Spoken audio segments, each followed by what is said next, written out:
Hello, I'm here today with Rick Mascio, who is the CEO of Inalytics. Now, Inalytics are an innovative, fairly new company which specialises in quantitative techniques for manager selection.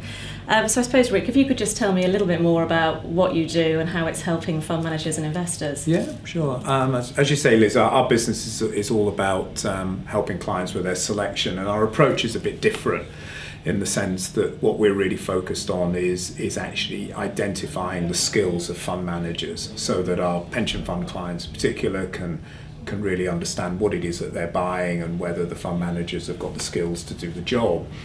And our approach to actually identifying investment skill is a bit different from the typical consultant, in the sense that we're not at all interested in who they are, what they say, how they look, what ties they wear. We don't care anything about any of the qualitative stuff at all.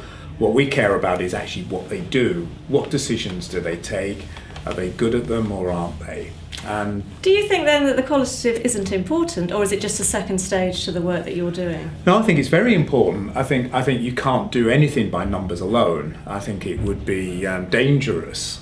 But I think that just looking at track records and trying to take a view on what people say they do only gets you so far.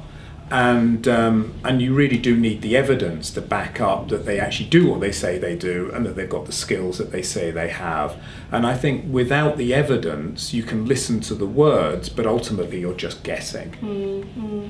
And would you say that the experience that you're providing for your investors and the sort of information they're seeing is changing the way they are approaching manager selection and will do in the future? I mean, there's no question. I mean, amongst, I suppose I would say this, but I mean, our clients tell us regularly that basically our approach to actually pinning the fund managers down, being able to, so that our clients can actually see what they're good at, but more importantly, what areas of weakness, because we're all human beings, we're all good at some things, weak at others, and that's just life. But I think if you spoke to a lot of fund managers, they would assume that there are no areas of weakness, and I think it's very helpful for the clients to know, you know, what they're buying, in good and bad, and therefore to that extent, our clients tell us they take much better informed decisions, and also probably have much more realistic expectations, you know, in the sense that these people don't walk on water, they're not, you know,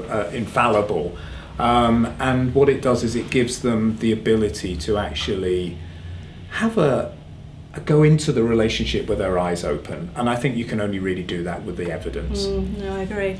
Now, Rick, I know you've worked with me on this conference for a number of years as a speaker, as a participant. I mean, what's your experience of it? Well, I think it's